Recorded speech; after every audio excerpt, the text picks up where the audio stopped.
Ladies and gentlemen, então, ganhei mais 5 minutos. Mentira, assim, eu só falei meia hora porque era 10 mil para falar por hora. Como só tinha 5 mil na conta, eu falei meia hora. Tá, mas não tem problema. Eu vou falar de um cara agora, que além de bonito, forte, saudável e com um cabelo impecável, né? Que ainda tem cabelo, né? Tem uma das filhinhas mais lindas do mundo, muito fofa. Ele é doutorando em Business Administration em Neuromarketing pela Florida Christian University. É mestre em Business Administration em Neuromarketing pela mesma instituição, né? Fica lá nos Estados Unidos, na Flórida. Possui MBA em Gestão Empresarial pela FGV, MBA em Gestão de Projetos e graduação em Gestão de Marketing pela FTech, além de ter estudado Publicidade e Propaganda na ESPM. Atuou por 13 anos, quando eu estava nascendo, na área comercial, tendo passado por empresas como Dell, TIM e TOTUS. Imagina que esse cara ganhou de dinheiro, velho. Onde ganhou diversos prêmios, até passar a atuar exclusivamente com consultoria e treinamentos. Ele é professor, palestrante, coach há 8 anos, já tendo treinado mais de 7 mil pessoas. Cara, ele treina mais gente do que vai gente no jogo do América Mineiro, lá, coisa do tipo. Ele é autor do livro Mindset, Mente de Aço, que eu tenho também, Mente de Aço, Atitudes de Ouro, voltado para gerar alta produtividade e realização de metas e objetivos. Quem ainda não sabe, o livro está ali para venda, tá? É muito bem-vinda a compra de vocês. Atualmente, ele é só o presidente da Associação de Neurobusiness, na Associação Neurobusiness Academy, professor de mestrado na Florida Christian University, nos Estados Unidos, coordenador do primeiro MBA em Neurobusiness no Brasil, na Faculdade Mário Quintana, aqui onde nós estamos, e criador da formação profissional em Neurocoaching, que já está na 5ª edição. Eu fiz parte da 2ª turma. E se a gente se puxar, a gente elege ele em 2018 lá para presidente, hein, velho? Então, Tiago Cavalcante Tabajara.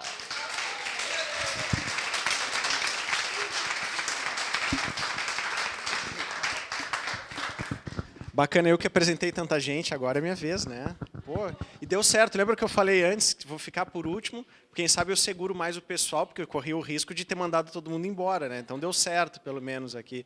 Acho que nós estamos bem, né? É. Eu passei o resumo curto, cara. Esse tinha um maiorzinho lá. Mas beleza, deixa eu contar para vocês então. Eu já dei um monte de recado, então eu vou falar direto da palestra, tá? Do que eu preparei aqui para a gente. Vocês já pensaram, porque eu estou falando do poder transformador do neurocoach. Por que é isso? Só porque eu estou levantando essa bandeira? Por que é importante o neurocoach? O que ele tem de diferença? O que ele faz de diferença para a nossa vida? Seja para quem trabalha com coach, desenvolvimento humano, ou para quem não, para quem só quer ser feliz, para quem quer ter sucesso, simplesmente. E aí eu faço uma pequena pergunta, que é o seguinte: por que algumas pessoas vencem e outras não? Já pensaram nisso? É intrigante, né? Porque muitas vezes a gente vai descobrir que mesmo que algumas pessoas não tenham tido recurso financeiro, não tenham tido talvez até estrutura familiar, talvez possam ter nascido lá numa cidadezinha do interior com 2 mil habitantes. No entanto, a gente vai olhar a história das pessoas e vai descobrir que nada dessas limitações foram suficientes para fazer as pessoas não atingirem o sucesso. Nada disso travou essas pessoas. Às vezes a gente pensa que o sucesso é primeiro eu recebo o dinheiro, primeiro eu vou para a capital do país, primeiro eu tenho todas as ferramentas na mão para então eu desenvolver o sucesso. Não, isso não existe, nunca vai existir, e se vocês estão esperando por isso, esqueçam, vocês vão ficar frustrados mesmo. O sucesso, ele é uma manifestação muito clara do propósito. E a gente está falando direto o dia inteiro, porque o propósito é um dos 6 pilares do neurocoaching. A gente vai ter memética, genética, vamos ter propósito, mindset, fisiologia e tem mais um.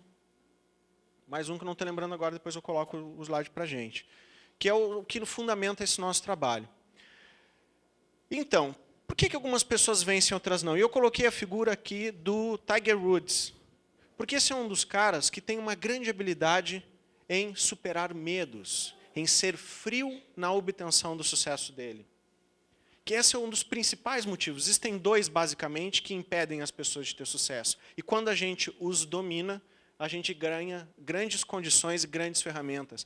ferramentas muito mais importantes do que o dinheiro. Porque eu já vi muita gente com muito dinheiro na mão botar fora. Por quê? Porque não sabiam o que fazer com ele. Ou assim que apareceram as dificuldades, o medo e o peso de ter um dinheiro, imagina, uma empresa ou uma pessoa que recebe um financiamento, ou uma herança que está sendo gasta, um investimento de alguém, umas economias de uma vida inteira. Já pensaram que responsabilidade, às vezes, de botar fora isso? Então, às vezes as pessoas não aguentam com a possibilidade da derrota. E aí elas travam. Então, um dos principais motivos que a gente precisa é que tudo depende da capacidade de lidar com medo. O medo, ele aciona uma área do nosso cérebro, nosso sistema límbico, chamada amígdala cerebral, que é responsável, é o nosso botão do pânico. Na realidade, são 2 botões, porque tem um em cada hemisfério. Tá? Ele é o mecanismo que, ele, diante de situação de perigo, ele dispara, né, no nosso corpo, acionando uma série de eventos para que a gente seja capaz de lutar e fugir.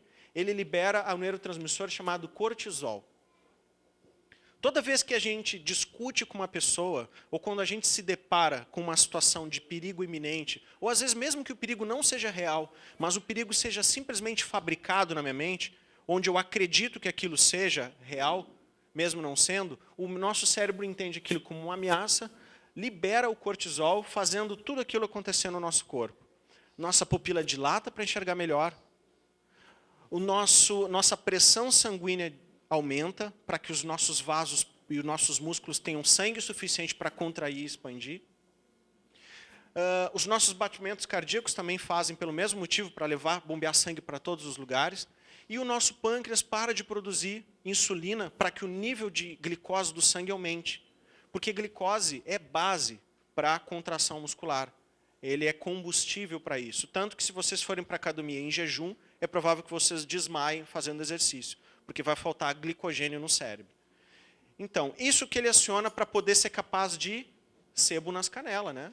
É aquilo, ou eu vou ir contra o meu inimigo, cair de pau, ou eu vou fugir. Só que isso às vezes acontece não necessariamente fisicamente. Às vezes a gente está discutindo e uma simples discordância dispara tudo isso aqui como se alguém tivesse me dado um soco na cara. Exatamente. E a diferença é que a gente não consegue fazer nada. Imagina, se eu estou discutindo com um chefe ou alguém num trânsito, por mais que eu possa gritar, eu não posso fazer nada. O que faz, às vezes, muitas vezes, pessoas tremerem. Porque é uma manifestação do corpo, que o corpo precisa botar aquilo para fora e não coloca. Quando a gente começa a guardar muito tempo o cortisol, muitas vezes a gente se coloca em situações de medo, né, onde o processo de luta e fuga dispara, nós começamos a implodir. Aquilo, eu estou pronto para bloquear aquilo que está vindo contra mim, e, no entanto, eu não faço nada, eu engulo. O que isso faz? Doenças psicossomáticas e, cada vez mais, a incapacidade de lidar com fatos ligados ao medo. Ao invés da gente, aquele medo estacionar, não. Aquele medo, muitas vezes, começa a virar um trauma. Por quê?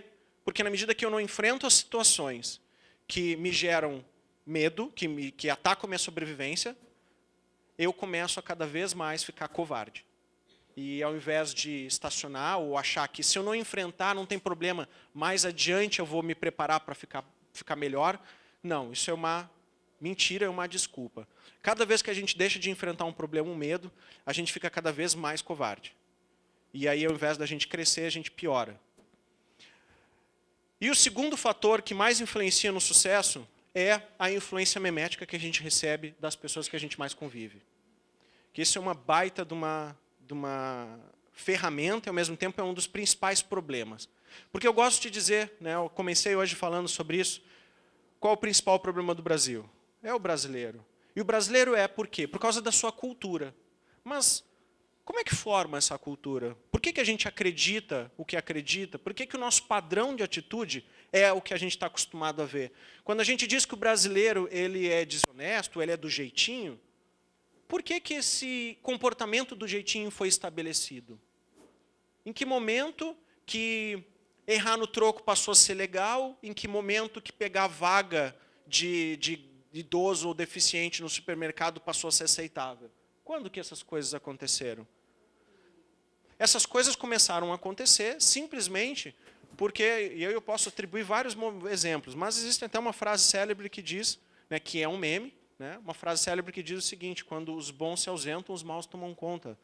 No sentido, na medida que nós não fazemos o que é certo, nós não damos exemplo para outras pessoas fazer o que é certo. E a ausência de exemplos faz com que o nosso cérebro vá pelo caminho primitivo mais fácil, que é o egoísmo, o hedonismo. Se não tem nada que me guie a fazer algo melhor para os outros, algo que vale a pena fazer algo melhor para os outros, eu faço para mim mesmo. E para mim mesmo é azar do outro. Estou super atrapalhado aqui, imagina. Esses velhos, nem que esses velhos têm que ir no shopping esse horário. Vão para casa dormir. O que tem que usar o carro agora? Por aí. Fica justamente o egoísmo tomando conta.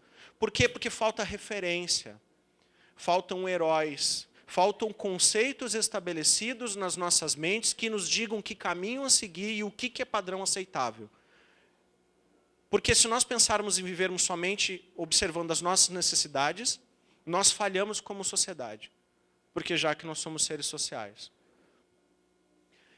O final das contas é que quando a gente decide olhar, não tem vaga nenhuma, já dei 2 voltas, não apareceu, eu estou atrasado, é 3:45, preciso fazer um depósito, senão vou pagar R$100 de multa do boleto. E aí eu vou lá e digo, minha necessidade é superior, eu digo, zaro o velhinho lá.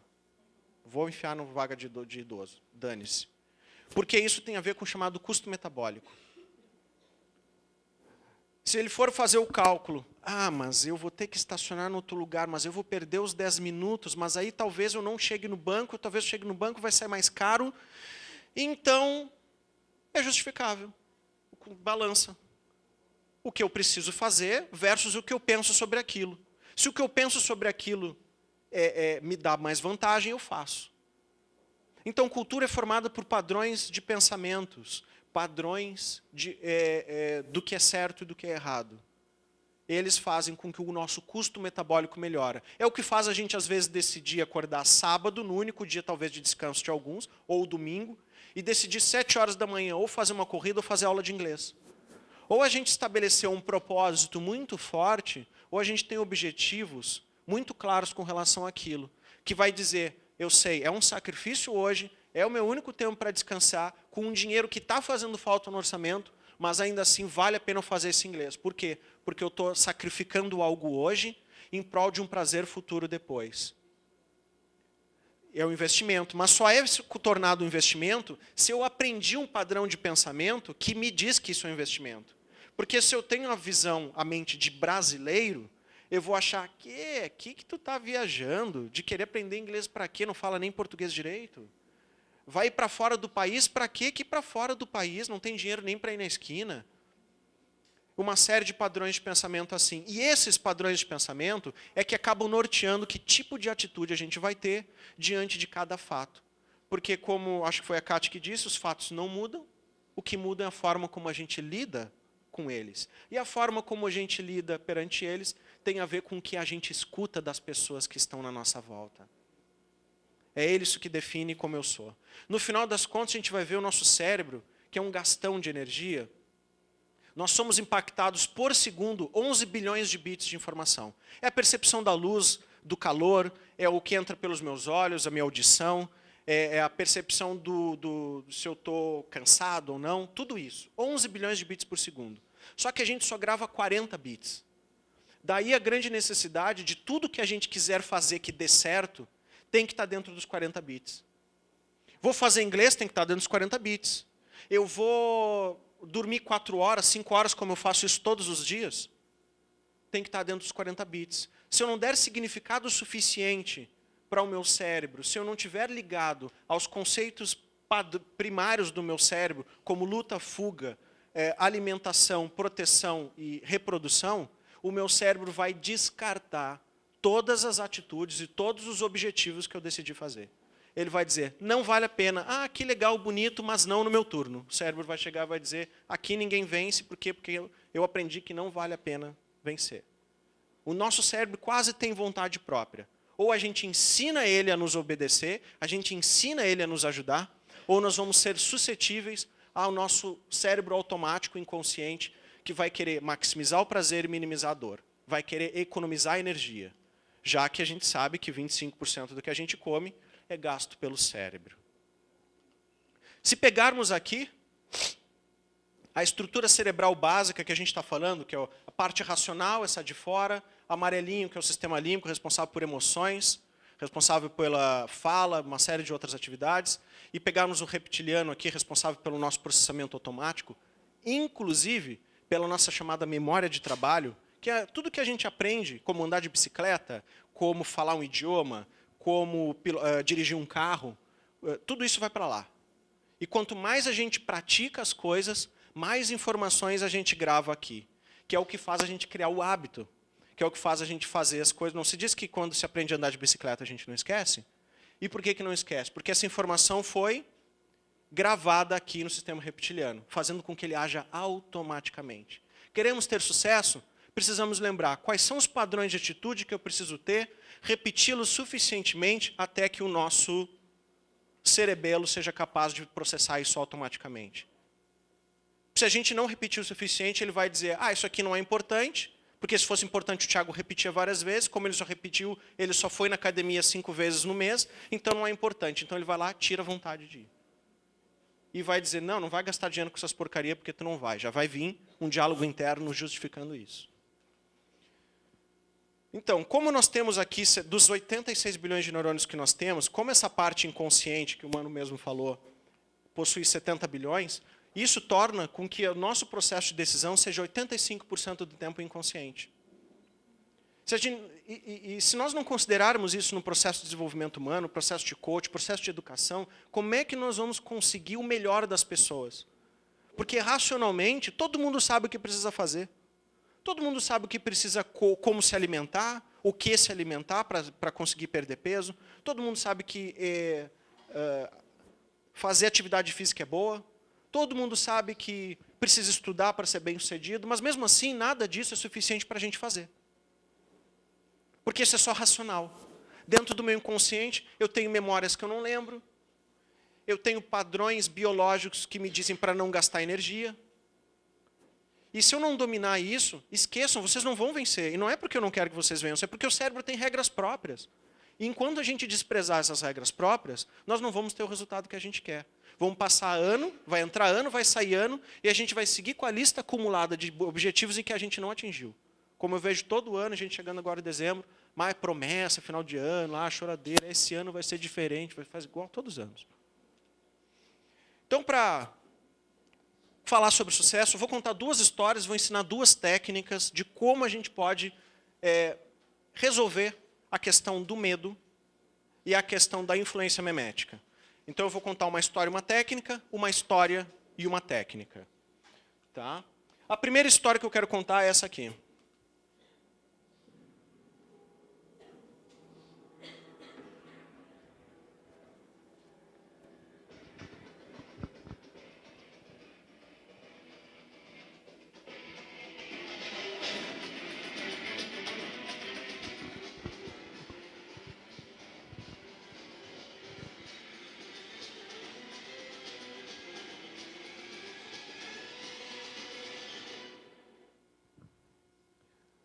Esse é o teaser de chamada para que pessoas comuns se tornem SEALs. Esses caras aqui. Forças Especiais Americanas, os Navy SEALs. Grupo de elite americano das Forças Armadas. Para vocês terem uma ideia, os Estados Unidos tem 320 milhões de pessoas. Tem, se eu não me engano, na sua força, cerca de 60 mil soldados. Desses 60 mil soldados, existem apenas 2.500 SEALs. Imagina só, força de elite, 2.500 pessoas, não existe mais SEALs do que isso. Eles são o exército do exército. Quando nenhuma das forças armadas dá conta, eles chamam SEALs. Para vocês terem uma ideia, o SEALs ele significa isso. Por que é SEALs? Né? Porque eles estão em todas as frentes. Né? Água, terra e mar. Tá? Ar, terra e mar. Claro, tem vários filmes sobre isso, e os americanos também, exato, aquele filme O Limite da Honra, eu acho, né? Que é um filme que era Demi Moore, que ela apanha um monte. Não, aquilo é muito real mesmo, parece filme, mas é muito real mesmo, tá? Para vocês terem uma ideia, um último filme que fez bastante sucesso disso foi esse aqui. Opa! Não está aparecendo aí? estranho, não está aparecendo, que é o filme Sniper americano.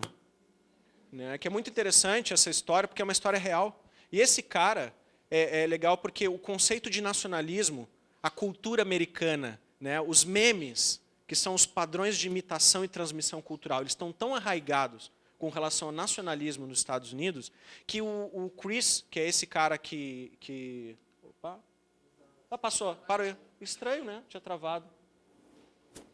Que esse cara aqui, o Chris, que é representado por esse ator, ele, com 30 anos de idade, ele estava assistindo televisão e vê o atentado do 11 de setembro, a queda das Torres Gêmeas. E ele, como um nacionalista, ele diz, cara, eu preciso fazer alguma coisa, porque enquanto a guerra era lá, era uma coisa, agora está chegando na minha casa, e eu preciso preservar o estilo de vida americano que eu acredito. Eu preciso fazer alguma coisa pelo meu país, pelo meu povo. E com 30 anos, depois do padrão ser estipulado, porque para entrar no CIRS, tu tem que ter até 28 anos.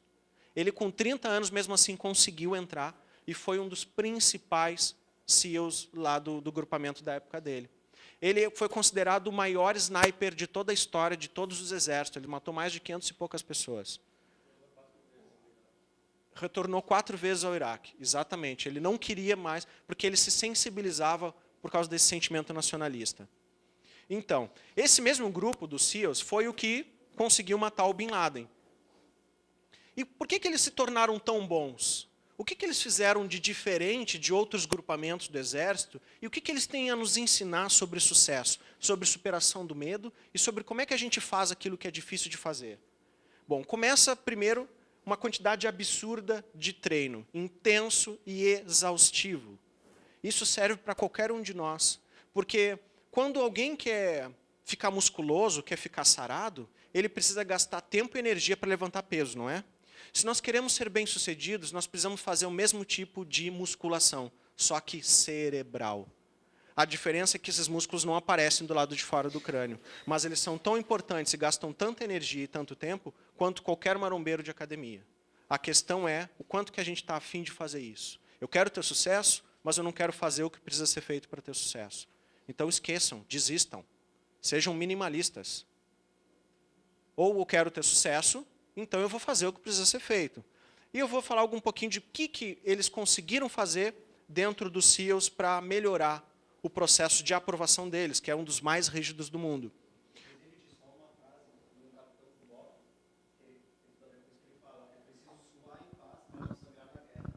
Perfeito. É bem por aí. E é intenso justamente porque na guerra, tu precisa estar preparado para as principais situações. Na guerra, ai, amarelou, para, estou com dor, torci o pé. Não dá tiro em mim agora, porque não vale, né? Não. Né? Café com leite lá, não, acabou. Ou tu está pronto para aquela hora, ou morreu. Quando a gente está falando de liderança dentro do exército, né? Quando a gente lidera dentro de uma empresa e dá errado, um dinheiro é perdido. Quando tu lidera dentro de um exército e dá errado, algumas pessoas morrem. Essa é a diferença. Então, como é que funcionava? Feito. Olha só. Então, esse grupamento, o índice de desistência é de 75%. Esse aqui é só uma foto do último exame, que eles passam um dia inteiro dentro da piscina. Esse é só um que eles estão amarrados, que eles têm que se soltar. Mas tem um outro que eles estão com um tubo de oxigênio, e o instrutor fica não só tirando o tubo, mas batendo nele, e às vezes dá nó no tubo, fazendo o cara ter que desonosar. Isso tu levanta para pegar a respiração, tu está derrotado, acabou. E não tem como tentar de novo. Então, imagina só o nível de medo que tu tem que superar, né, e o nível de resiliência mental para que tu lide com a dificuldade. Porque o teu corpo está entrando em choque, ele está querendo sair do controle. E o que eles fizeram? Eles conseguiram melhorar em 20% esse índice, simplesmente fazendo uma técnica que eu vou ensinar daqui a pouco. Porque eles começaram a descobrir alguma coisa que chamou a atenção, onde eles começaram a usar neurociência, foi porque eles tinham atletas olímpicos, como o próprio Michael Phelps, né, não que o Michael Phelps tenha feito, mas atletas como ele, que eram campeões olímpicos em natação, acostumados a treino intenso, acostumados à disciplina, e, no entanto, eles reprovavam nos testes de SEAL. E aí vinha um cara do interior, magrinho, fraco, que nunca nem tinha entrado no mar e passava no teste. Eles começaram a desconfiar. Por que isso acontece? Afinal, ele não tem os recursos, esse cara, né, não se preparou a vida inteira, por que ele não conseguiu passar numa prova tão intensa? A questão toda está ligada ao mindset. O quanto que ele consegue lidar com as dificuldades. Ele está pronto mentalmente, não fisicamente, mas mentalmente para lidar com as dificuldades. Então, a técnica que eu quero ensinar para vocês, chamada ensaio mental. Talvez vocês possam ter ouvido falar que, para dar certo as coisas, a gente precisa mentalizar as coisas boas. Vamos pensar nas coisas boas. Imagina lá, tu vai para uma entrevista de emprego, ou tu vai fazer uma palestra. Então, tu fica lá imaginando como seria. Aí tu imagina as pessoas te aplaudindo. Aí tu imagina tu lá palestrando tudo. Ou o próprio Pelé que dizia que ele dormia, imaginava fazendo gol, e levantava e fazia gol. Legal, o nosso cérebro, imaginar ou realizar é a mesma coisa. Tanto que quando a gente tem um sonho, às vezes ele é super intenso, a gente acredita que foi real. Isso é verdade. Mas mesmo que a gente mentalize as coisas para que elas sejam boas, isso não é suficiente para que a gente lide com o principal motivo pelo qual a gente não tem sucesso, que é o medo. Porque a gente está dizendo que vai dar tudo certo, e quando não dá, eu faço o quê? Viro Chaves. Travo. Ou seja, o ensaio mental ele não é para a gente pensar no que vai dar certo. É para a gente pensar no que não vai dar certo. É para a gente pensar em tudo que a gente tem medo que aconteça naquilo que a gente vai fazer. É eu dizer, eu vou dar uma palestra e pensar, fazer uma lista. Tudo que eu tenho medo que aconteça. Eu tenho medo de que aconteça eu tropece e caia um tombão na frente de todo mundo. Eu desço o degrau e caia no chão. Eu vá pegar o negócio no chão e rasgue a calça. Eu não lembrar do conteúdo. Ou alguém na plateia me fazer uma pergunta e me deixar sem graça, porque eu não sei a resposta. E alguém rir de mim. Sei lá, são medos que talvez a gente tenha quando a gente se expõe. Mas beleza, e quantas vezes a gente para pensar nisso? Porque a grande sacada do sucesso é eu ser capaz de lidar com isso mentalmente, e se isso acontecer de verdade, eu saber exatamente o que fazer. Porque o branco que dá nas provas, sei lá, num concurso, numa apresentação de banca de TCC, por exemplo, é justamente porque eu não estou preparado para lidar com a dificuldade. Eu não ensaiei mentalmente o que eu vou fazer quando nada der certo. Porque se eu sou um cara experiente, a gente pega um cara experiente que é um palestrante, imagina, pega um Clóvis de Barros, um Leandro Carnal, um Cortella da vida, e aí ele pega ali e, sei lá, caiu no chão. Vocês acham que o fato dele ter caído no chão vai atrapalhar o sucesso dele da palestra, alguma coisa? Ele vai dar bola? Por quê? Porque ele é experiente. Porque ele tem certeza de quem ele está acostumado a fazer aquilo. E ele não vai dar bola para aquilo ali, porque não vai diminuir ele. Mas isso é porque ele tem experiência. Mas então significa que para a gente conseguir vencer, eu preciso ter um monte de experiência? Quando a gente faz ensaio mental, não necessariamente. Eu não preciso ter acumulado um número gigantesco de derrotas para acostumar a vencer. Porque é o que a gente faz. Porque quando eu sou derrotado uma vez, eu aprendo com o erro e corrijo no próximo. E vou aprendendo a cada vez. Se eu fizer um ensaio mental, eu não preciso desse caminho dolorido. Eu consigo ensaiar todos os possíveis problemas, sem ter nunca vivenciado os problemas, fazendo com que eu nunca erre. Só para vocês terem uma ideia, com 7.000 pessoas que eu já treinei, mais de 4.000 horas aula, eu nunca recebi uma nota menos de 9,5. E nunca errei em nenhuma palestra, nunca fiz nenhum vexame, nunca tive nenhum problema com PowerPoint ou nada com relação a isso. Por quê? Porque eu sou muito bom? Não, porque eu me preparo exaustivamente antes. E principalmente para dar tudo errado.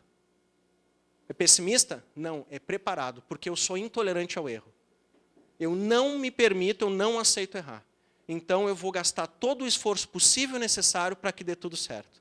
E isso garante um resultado depois que aparentemente para quem está olhando de fora, isso é porque tu sabe fazer. Sabe nada, tem muito tempo antes, muitas horas sem dormir para conseguir fazer as coisas. Perfeito? Quando a gente não faz isso, acontece o chamado sequestro da amígdala. Que a gente fica impotente. O nosso nível de estresse diante do potencial medo, do potencial perigo, ele é tão grande que a nossa parte racional do cérebro trava.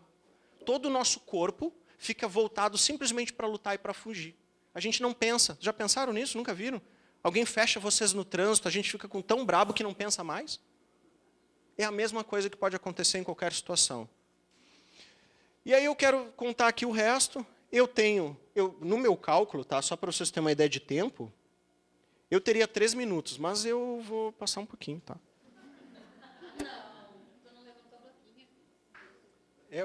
Fica difícil, imagina aqui, né? Mas vamos lá, eu vou contar então a última história e a última técnica para encerrar essa palestra. Então, a história que eu quero contar é muito bacana. Muitos já devem ter ouvido, principalmente porque está no meu livro, passou por várias palestras minhas, mas essa é uma versão resumida, porque vale muito a pena, porque tem a ver com o conceito de memética. Então, essa história é essa aqui. Essa aqui é uma foto minha com meu pai. Eu trago essa foto, porque eu não tenho foto minha, só eu e ele quando pequeno. Mas o fato que eu quero contar é um fato quando eu tinha 6 anos de idade. 1986, curiosamente, exatamente o ano em que eu comecei a estudar na primeira e segunda série, neste colégio onde a gente está. Vocês viram, a FAMAC está numa estrutura compartilhada junto ao colégio Mãe Admirável.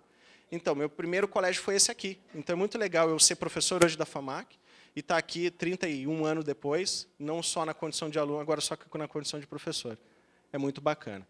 Então, em 86, estava um dia eu sentado em casa, assistindo televisão, e o meu pai estava lendo o jornal, e o filme que estava aparecendo era Superman 2.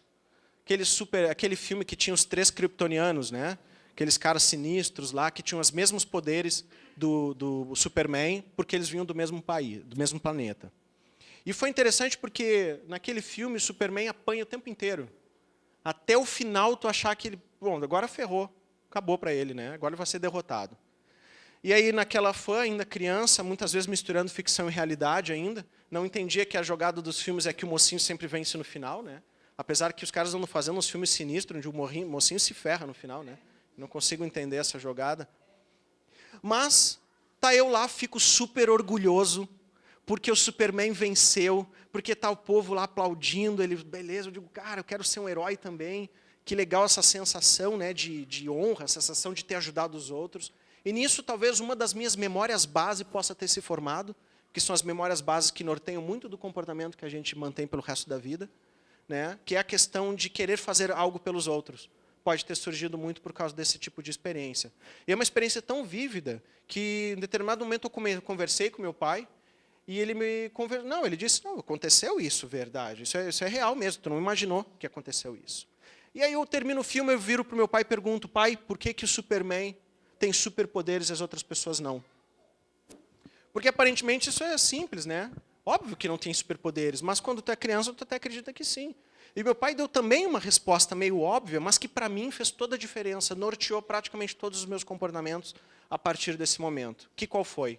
Ele disse, Tiago, ninguém tem superpoderes, isso é só mentirinha.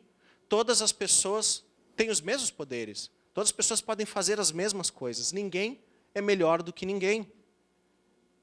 Normal, né? Nada demais. Mas quando se tem 6 anos, fez diferença para mim.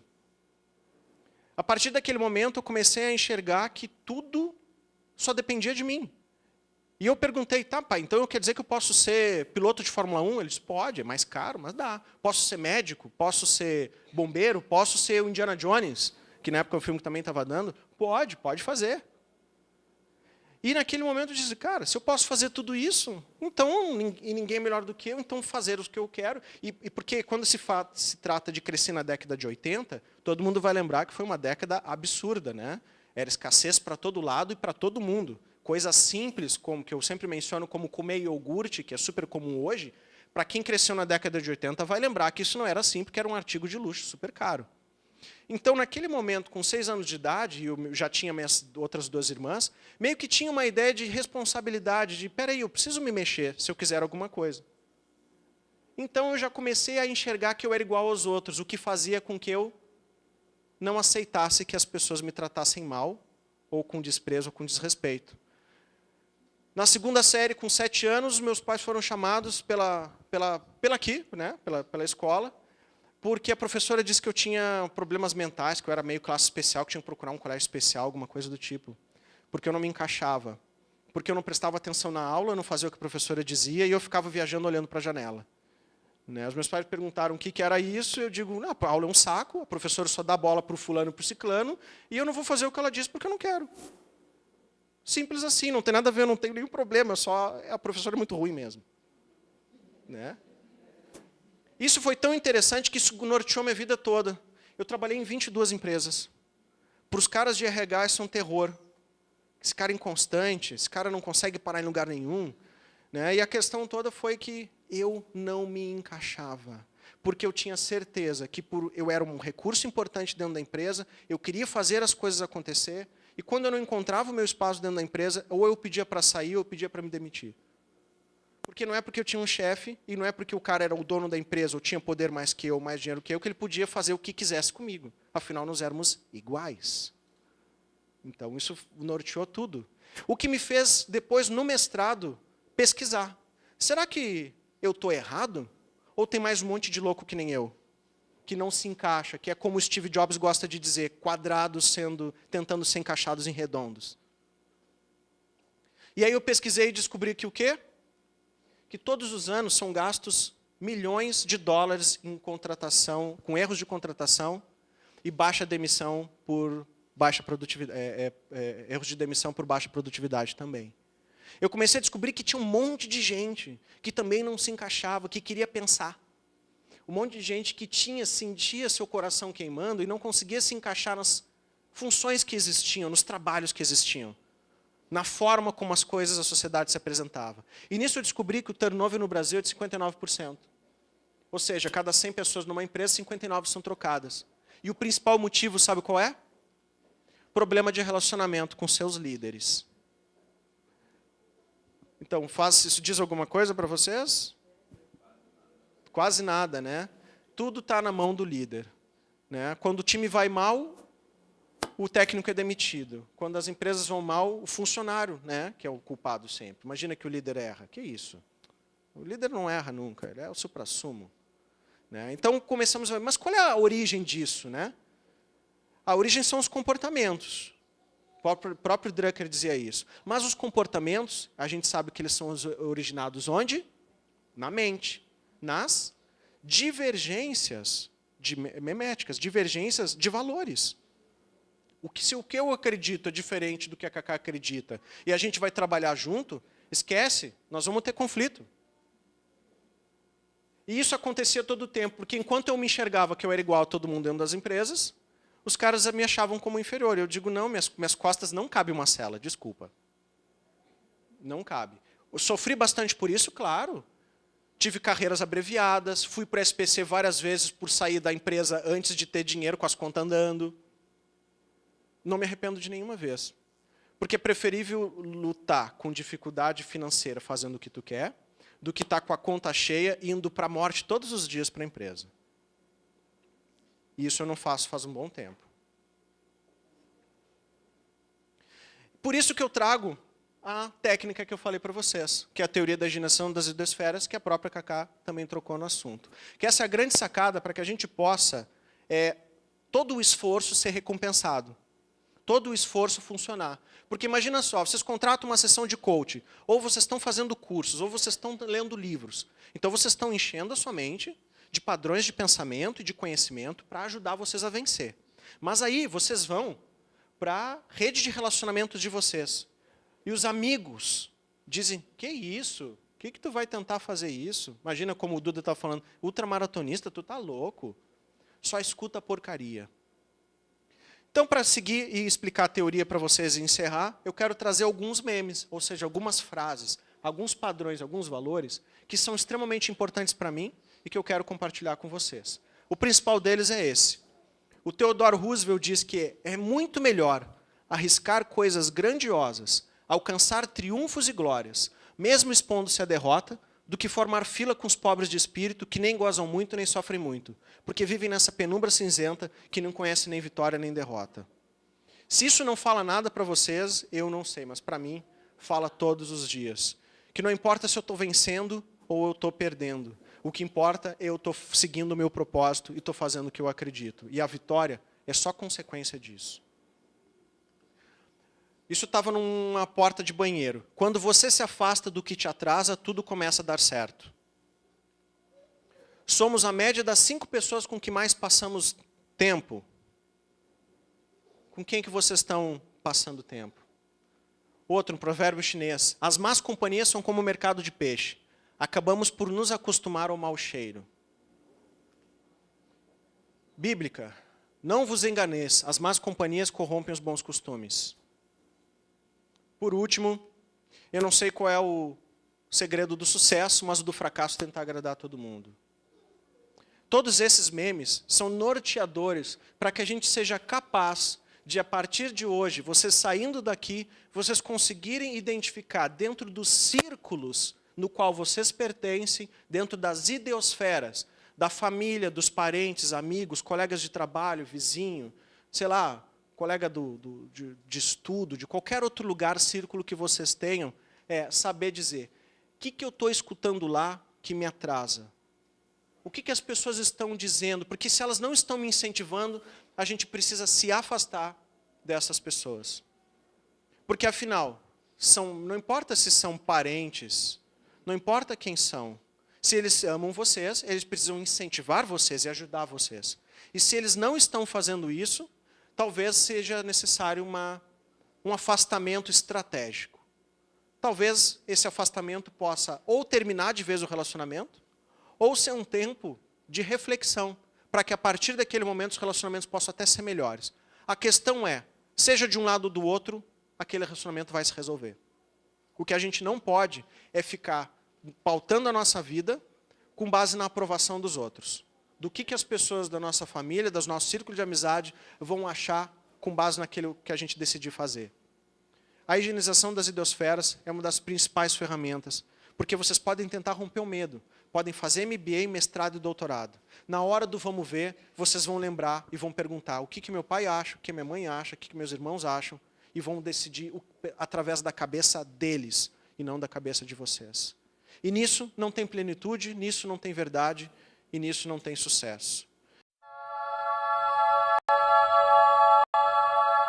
Então você quer ter sucesso? Deixa eu te falar um pouco sobre sucesso. Sucesso tem a ver com constância. Tem a ver com você fazer o que tem que ser feito, mesmo que você não queira fazer. Mesmo que você tenha acordado com preguiça, mesmo que você tenha percebido que o mundo está contra você. Sucesso tem a ver com constância. Tem a ver com disciplina. Você quer ter sucesso? Mesmo? Então, pare de ficar contando histórias na sua cabeça. Acorde de manhã e faça o que tem que ser feito. Simples assim. Faça o que tem que ser feito. Não espere que alguém venha te motivar. Não espere que o seu líder te motive. Não espere que o mercado te motive. Não espere que a sua esposa, seu marido te motive. Não espere. Não espere. Vá fazer. Você quer sucesso? Quer mesmo sucesso? Deixa eu te contar algo sobre sucesso. Vai ser muito difícil. Chegar lá vai ser muito difícil. Sabe por quê? Porque sucesso é um esporte para poucos. Poucas pessoas suportam subir numa montanha como o Everest. Há rarefeito, pouca alimentação, dificuldades o tempo todo, medo do desmoronamento. Mas poucas pessoas chegam ao topo. Chegar no topo é ter sucesso. Chegar no topo é parar de dar desculpas. Chegar no topo é ter uma vida em abundância, é ter uma vida acima da média. Então você quer ter sucesso? Você quer ter sucesso, mas não quer se empenhar? Você quer ter sucesso, mas não quer abrir mão? Você sabia que os atletas olímpicos, medalhistas, abrem mão do seu final de semana? E você, tá afim de abrir mão do seu final de semana? Está afim de abrir mão do que é confortável para você? Abrir mão de dormir até mais tarde, abrir mão de passar o tempo com a família, de passar o tempo com os seus amigos para você chegar onde precisa chegar. Você tem certeza que você quer isso? Sucesso é um esporte para poucos. Pense nisso. Pessoas que têm sucesso são reconhecidas pela sociedade. Pessoas que têm sucesso ganham mais que as outras. Pessoas que têm sucesso conseguem equilibrar a vida profissional e pessoal. Mas esse é um esporte para poucos. Ter sucesso é continuar mesmo quando seus músculos estão tremendo. É continuar mesmo quando percebe que tudo está contra você. Ter sucesso é nadar contra a maré. Enquanto todos os seus amigos, todos da sua empresa pensam em desistir, você avança. cada persistência que você tem, cada movimento de motivação que você tem, te deixa ainda mais forte. Quando você percebe e vê uma onda alta, você nada mais forte. E você nada mais forte dando simplesmente o seu máximo.